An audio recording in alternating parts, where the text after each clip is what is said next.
don't know. Like, I only like realized a couple weeks ago that people were paying attention. Yeah. And I was like, oh fuck. I think the best part is that I'm like just being myself unapologetically, which I didn't do for like my whole life. Yeah.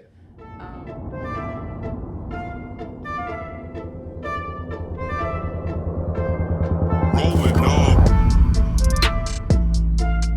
entertainment. What's good, beautiful people? Daniel Munch here from Rolling Up Entertainment.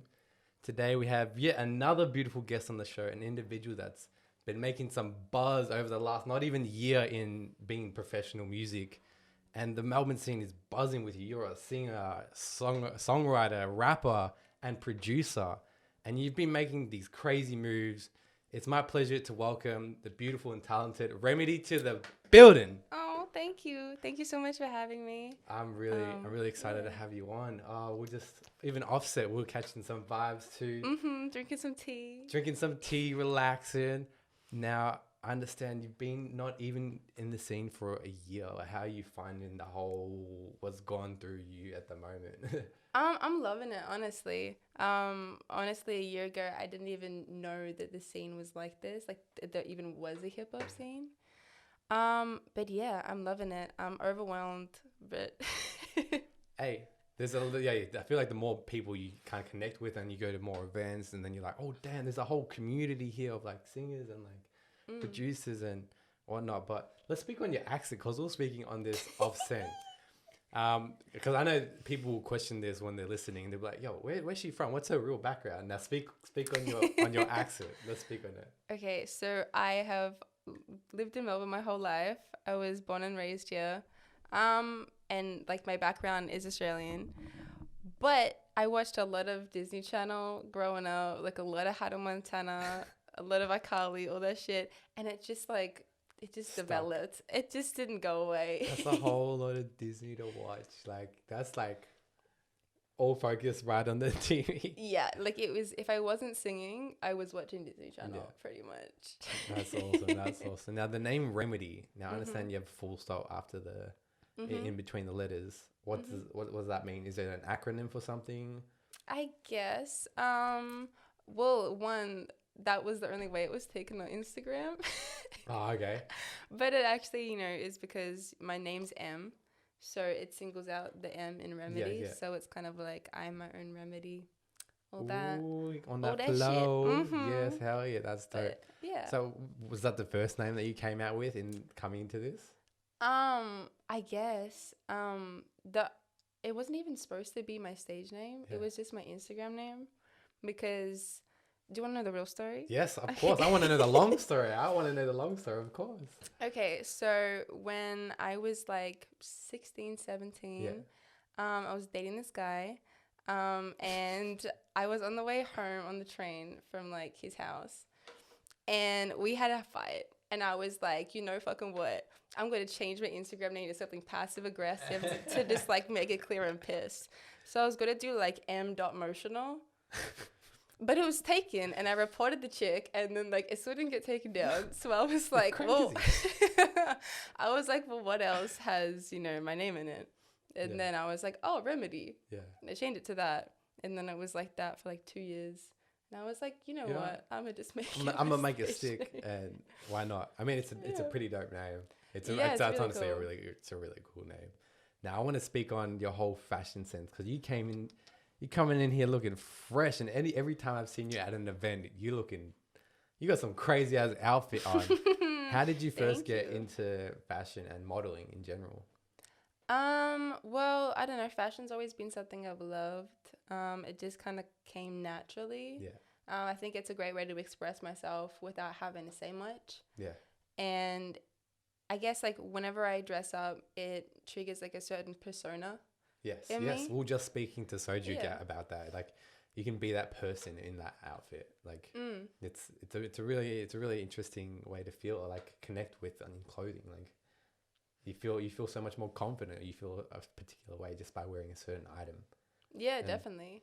Yeah. How do you feel that in a stage presence? Is there like a particular outfit or style you try to go for? I always like dressing a little bit out there and bold. Yeah. I definitely love my little fake Chains. AliExpress chain. I love them. I love them. I love them. Thank you. I got my little. I That's got a new one. I house haven't seen key. that. Got my house key around my neck. Yeah, but I think I always got to be comfortable when I'm on stage. I can't be showing too much or in something too tight because it will make me self-conscious. Yeah. But yeah, it's cool to surprise people with some whack looks. Cool. How'd you first get into the whole fashion industry and modeling? Was it something that you always wanted to do and like, yo, I want to be a model. I want to. Mm-mm. Who was the one that introduced you? Or what was your influence on that? Well, I was dating a guy who was. I feel like every single story is gonna start off with, "Yo, I was dating a guy," and we'll talk about your music because it's gonna lead on to that. But yeah, anyways, back to your fashion. Who influenced you? Was it that particular guy that? Yeah, well, I was dating a guy who was a photographer, and yeah, then he just needed a model to do stuff with, and I was like, cool, I'll do that, and then I kind of just fell into it. It was, just a part of my weekly routine to do modeling. And yeah, I did some courses on it, did some runways, began to hate it. Yeah. And then became more like a chore in a sense? Or definitely. I think it made me more self-conscious because I was so focused on like being something for a brand than myself.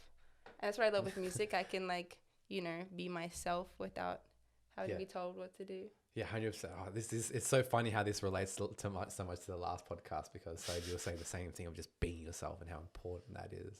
Now, I think now you do a bit more modeling because you have the friends around you that support it and like say like Jada, Jada the creator, or Emma, you know, Jada, shout out to Jada, Jada the creator.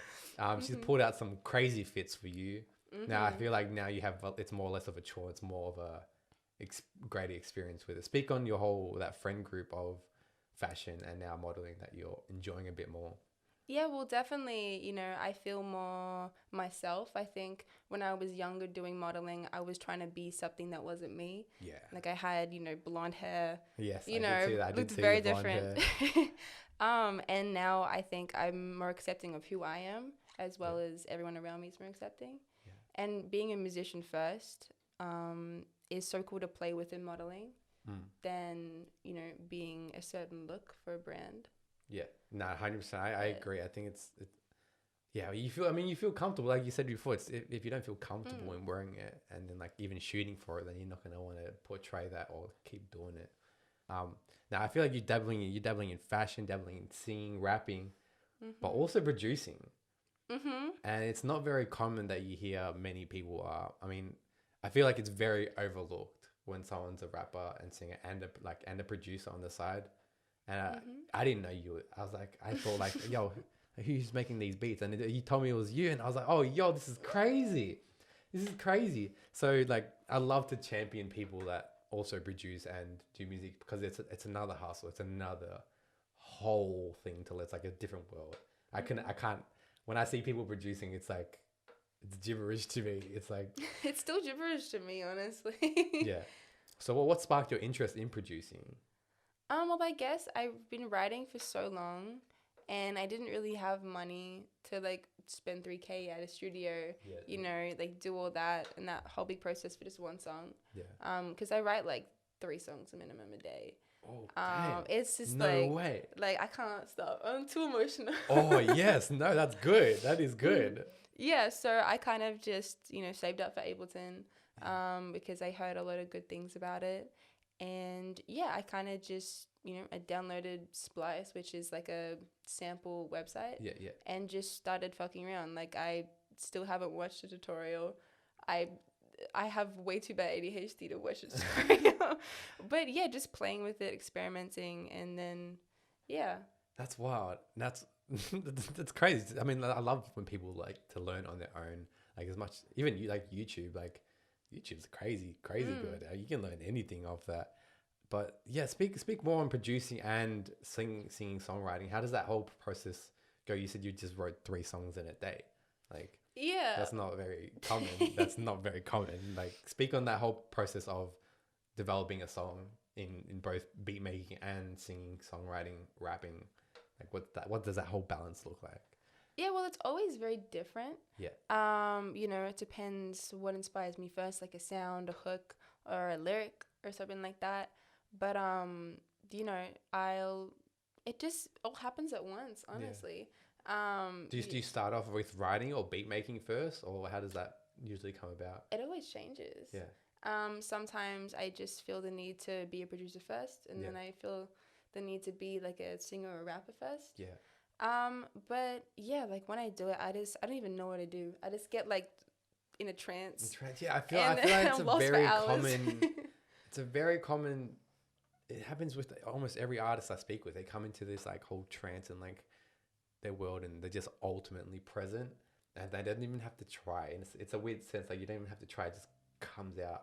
Yeah. Is that correct? Definitely. And then like I've written songs, and then like I'll come back a couple days, or even like the EP I put out. Yeah. Like I think like 2 months after it was out, I was listening to one of the songs, and I was like, oh shit, I wrote that. That's a cool line. I didn't even think of that. Like I just don't like I don't know what I'm doing. Do you look back at your music much then? Like, is it something? Because I know a few artists that they'll play it until they hate it, and then they'll learn from that. So how does yours kind of work? What's your process like on that? It really depends. Yeah. Like, you know, I hate some of the stuff I have out. Just I don't know. I just grew out of it really quick. Yeah. But then the stuff that I'm just obsessed with and I listen to myself. Mm-hmm. But I think it's always different. I think overplaying your stuff is and then hating it's very common, because if you're like mixing, especially if you're producing, you're gonna listen to it so much. Yeah. I can definitely. I've seen it firsthand with producers. It's like constantly in that loop of like, can be even like 3 seconds, just a 3-second loop, and you're trying to get over that. Do you ever find yourself? What do you do when you're like super frustrated in those situations, or you can't get over a little? Able to. Yeah. Like yesterday, I was trying to make this beat, because people have actually hit me up to make beats for them. Yeah. And I've never done that, so I'm like, oh shit, like we should get on top of that. Yeah. Because I'm not all that confident with making beats, although I love it, because it just happens when it happens. But I had to close it because I was like, I'm so sick of this loop. Yeah. It just drives me insane. What type of beats are you playing with at the moment, or what's really catching your vibe at the moment?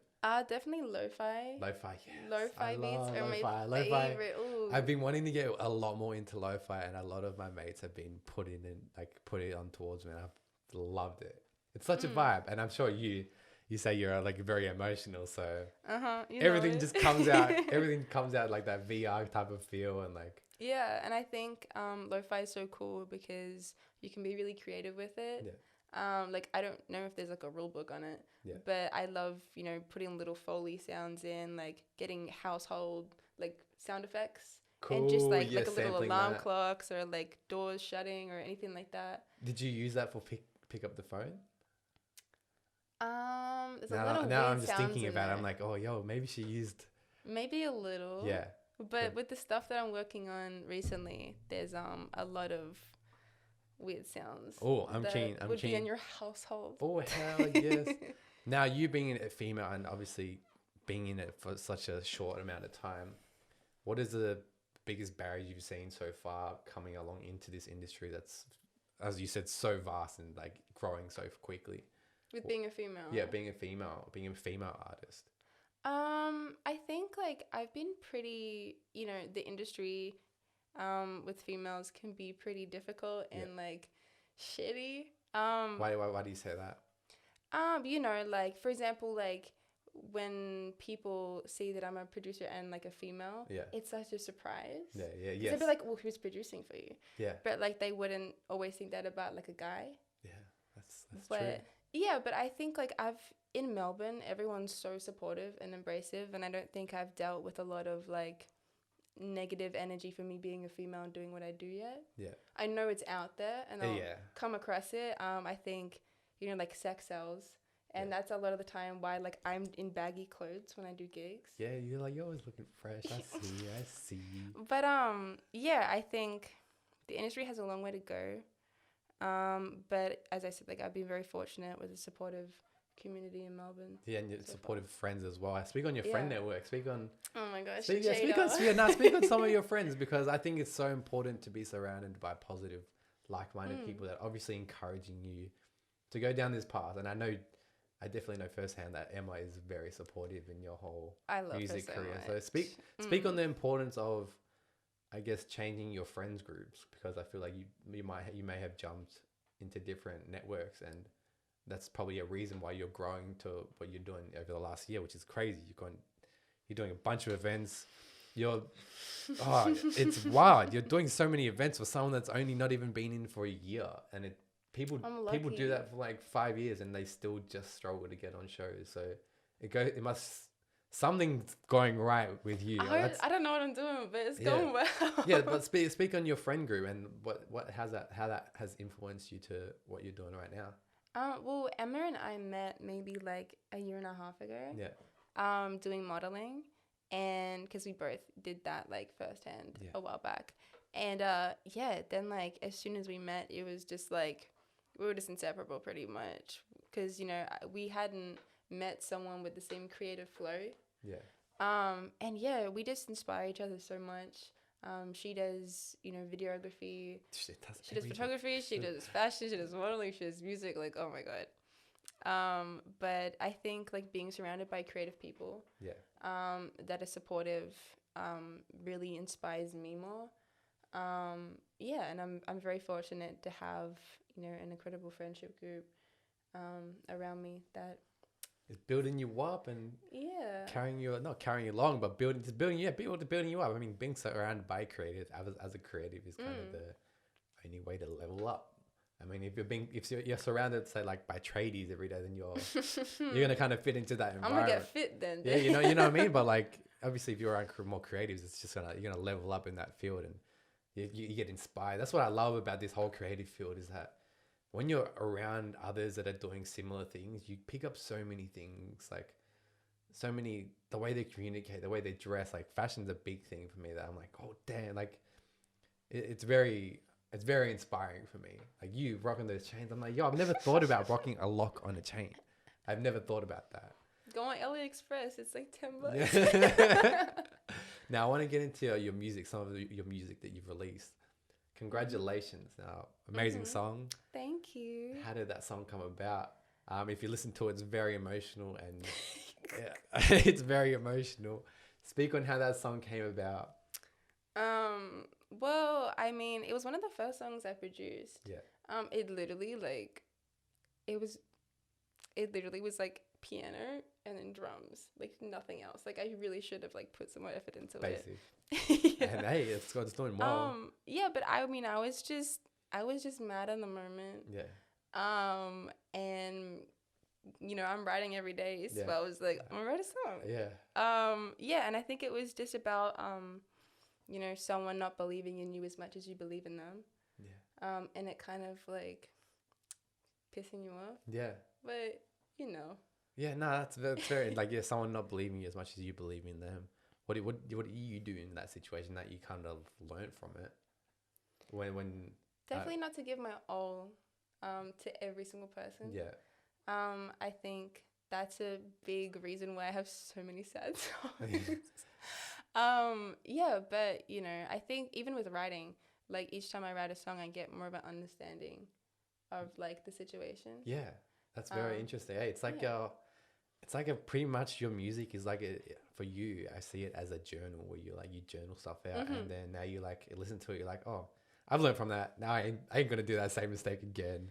Yeah. Well, I still do it again, but like.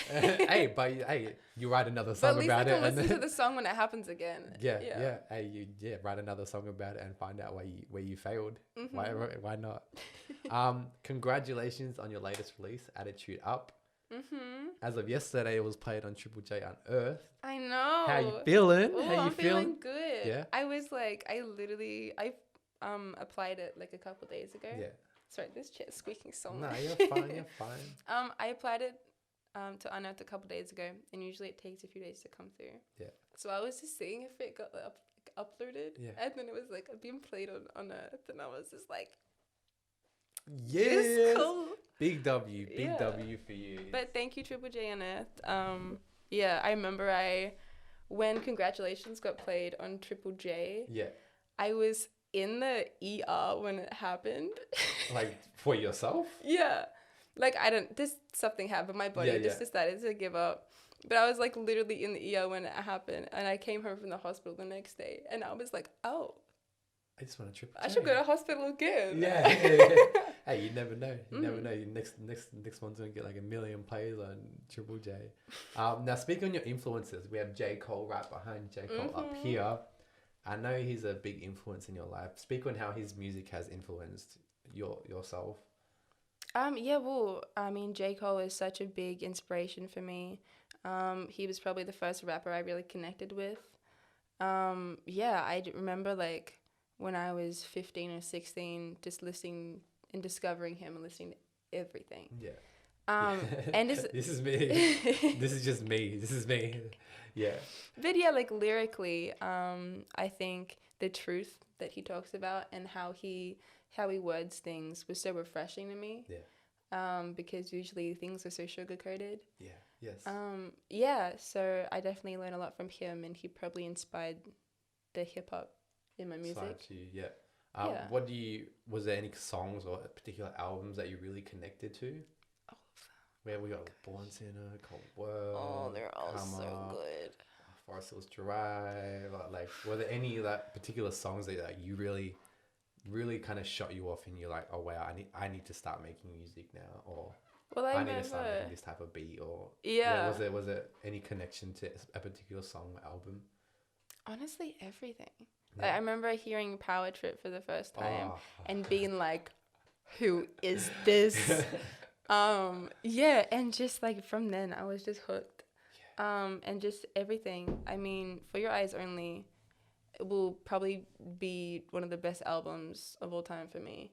I Really? love that album so much. I remember going to see him live. Yeah. I was like, I could I touch was there the too. back I of was the there too. arena, and I was still crying my eyes out. I was just like, Yeah, that was a very, very different approach to an album that I've never seen that approach for someone like to be made for someone else. It was just wild. Go listen to J. Cole. go listen to J. Cole. Which other artists have influenced yourself to even producing? Who are some of your producing kind of outlets that you've gone to get inspiration from, I guess? I think when I started really taking producing seriously, I was listening to a lot of Doja Cat. Doja Cat, yes. Because she started, she was a producer when she first started. Yeah. I'm not sure if she still produces her stuff. But, yeah, and I mean, I've been following her from, her first EP. So, Pick Up the Phone was very inspired by Doja Cat. And then Amy Winehouse, bless her soul, rest in peace. She is one of the biggest inspirations to me as well. Yeah. I didn't grow up listening to her, but as soon as I found her when I was like 12, it was just... Yeah, now you said you were talking said before, Hannah Montana too. Like, was it that like kind of changing characters that someone can like switch up and like completely change themselves and be known? Was it that, or just the idea of singing, or like... Maybe a bit of both. Yeah, now you're thinking about it, you're like, oh, damn. Yeah, I didn't think that hard about that. Yeah. Well, I loved Disney Channel as a kid. Yeah. And like High School Musical was the shit. I had like a High School Musical vest. Like I had like everything. Oh no. I think I had a Hannah Montana themed birthday cake one year. Oh. Like it was unhealthy. Hey, now you think of it, you're like, hey, that's kind of inspired by music. So hey, embrace it all the Hannah Montana love. Yeah, but I think like seeing, her up on stage and like, it was obviously a TV show, but the little process of like her writing something in a room and then like going to sing it on stage, I was just like, I want to do that. Yeah, at what age was that, do you reckon? Did it kind of hit you that you're like, oh, I want to do that? Well, I started writing when I was in like 2nd or 3rd grade, like 7 or 8. Yeah, I was an emotional kid. That's, wow, I've never really heard anyone ever write at that It wasn't age. good. I've never heard anyone say when they first started writing, yo, my shit was best, but... My shit was fire. Yeah. Nah, but what were you writing at that age? Was it like little poems or just writing out your thoughts? What was it? I remember like writing a song about like my computer keyboard or like my dog or like my carpet. Like I didn't have stuff to write about. But I do remember though in like in like grade in like grade 4, Yeah. I would like write all these songs. Like I think I just got like Nikki Webster and Hannah Montana instrumentals and wrote songs over the top of them, and I sang them to my class. Hey, that's dope. That's but hey, that's your first kind of. That must have. I think it would have My triggered. first performance. Exactly. It would have triggered a bunch of things that have come to give you the confidence to go on stage today. It wasn't good. I don't think it's supposed to be good at the start. Yeah. That's how you learn. But Yeah. I mean, that's such a young age to perform. I feel like a lot of artists too perform in front of their families and stuff too. Was there a big environment at home for music?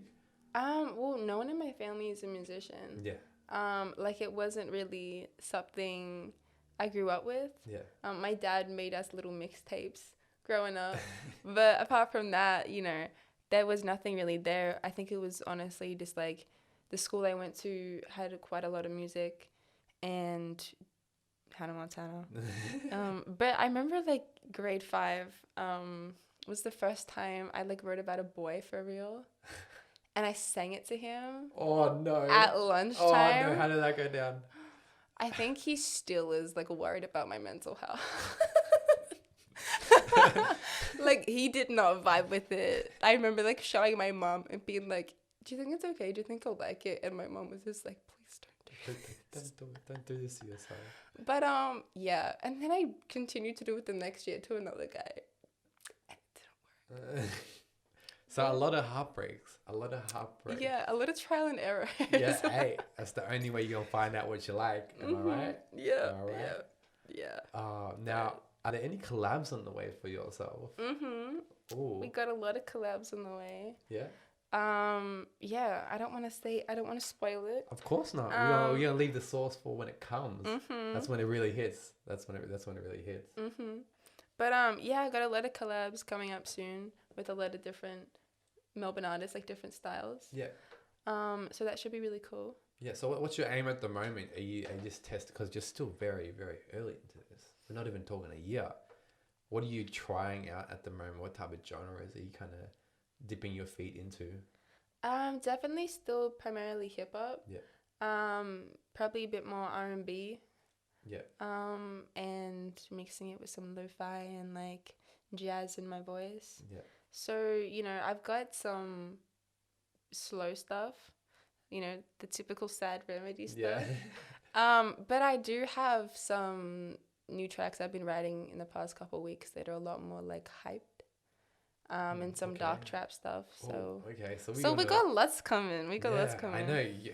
I'm keen to see that rap side of you just like raw out on stage. Because I've been there firsthand and I've rocked it. I'm like, oh, this is so heart touching. Like your voice is very beautiful. I must say that. Thank you. So like, I'm really keen to see that other side of you, that dark black hair R.em.edy coming out too, that like aggressive side and like that like hard trap. Because I'm excited to perform with those kind of tracks. It'll be really cool. That's awesome. What's on for 2020 and beyond?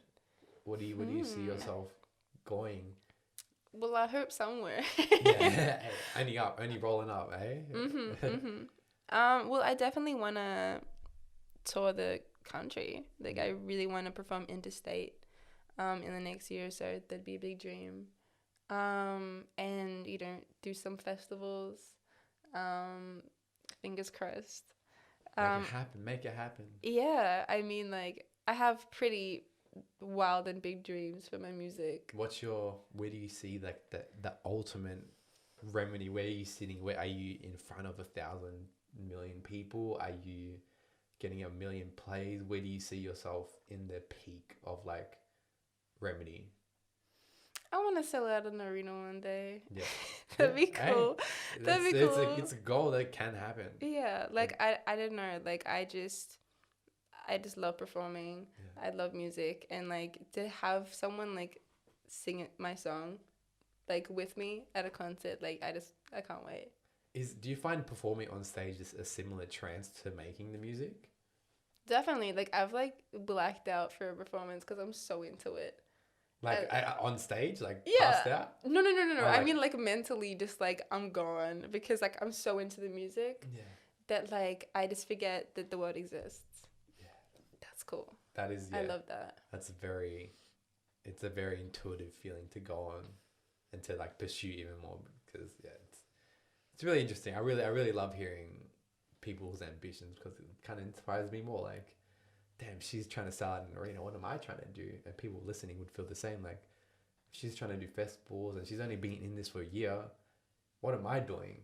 And like, people can also learn off you because, yeah, it amazes me. You're only just starting this and you're picking it up so fast, and it's just why do you reckon it's flowing so well? Everything that's happening at the moment.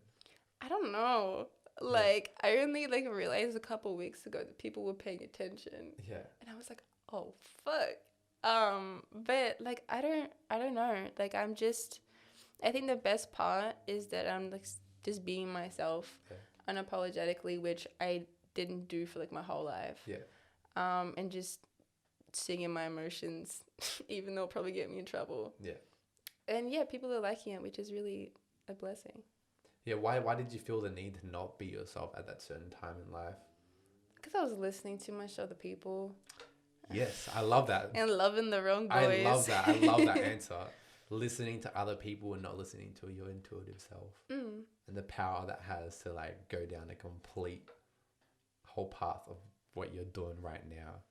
Are there any other people that you looked up to, maybe even personally, beyond music itself? What do you mean? Say you have an auntie or something that has really influenced you in not only in musically but growing as a person. My family has definitely inspired me a lot. Yeah. You know, like, they've just shown me what, like, selflessness is and love is, and really, like, helped me become the person I am today. Yeah. But I don't really know. How do you see love? What would you define love as? Because you're writing a lot of love music. I'm sad though. so someone that's writing a lot about it and I guess talking about it and singing about it and speaking on it right now, how do you see it into playing in people's lives? What is the necessity for love for you? How do you see it? With very, love. very, very deep. Well, with, like, the concept of love. Yeah, the concept. Well, I think, like, love is a very beautiful thing. But, for example, like, when you're loving someone else, I think it's very important to love yourself first. Because that's something I only just learned. Yeah, 100% love. Yeah, I've had very, very great conversations about love. Like, you gotta pour your cup first, and from that overfill, it's then when you can help someone else, and you know what I mean, love that other person. Yeah, exactly. Because love is, for me, a weird concept I see it as is like, instead of like a love heart, like half, like say for half of you, half of me, and come together, it's more two hearts. Like, everyone has to like put that self-love into themselves and love the next person. Yeah. Definitely. And yeah, I feel like, you know, like, society's taught us in order to be, like, complete, you need that other half. Yes. But, like, you should have, you know, your whole heart. And yeah, before you give something to someone else. Now, are there any dream collabs? If you could collab with anyone at the moment in this current time, or even past, like say someone that's passed away, do you reckon you have a particular person you'd love to collab with, like a Michael Jackson or something like that? I mean, it's a very open-ended question. You're like, well, I mean, J. Cole. J. Cole? Hit me up. Yeah. Definitely J. Cole. I love Banks so much. Banks? Like Lloyd Banks? Banks. She was on the 6 Like album. Okay. I don't know if you... Yeah. She does, like, abstract pop. Okay. And I just love her so much. She inspired me so much lyrically. Yeah. As well as J. Cole. So her, you know, like, I would want to collaborate with Amy Winehouse, but I just want to have her back. Yeah. Like, you know, like, she just does her thing so perfectly. I wouldn't want to touch it. Yeah. Music's a delicate thing. Delicate. Yeah. Delicate. It's so awesome. Is there anything else you want to leave on before we close up? Anyone you want to shout out? Anything you want to talk about? Any questions you want to have for the people? Anything you want to plug? Any songs? Go listen to my music. Where can they find you? I'm on all streaming platforms under R.em.edy, which is spelled R.em.edy. Same on Instagram and all that jazz. And hey, it's R.em.edy on SoundCloud. Shout out to my family. Shout out to Jada. And thank you for having me. It's been a pleasure. You can find us at Rolling Up Entertainment.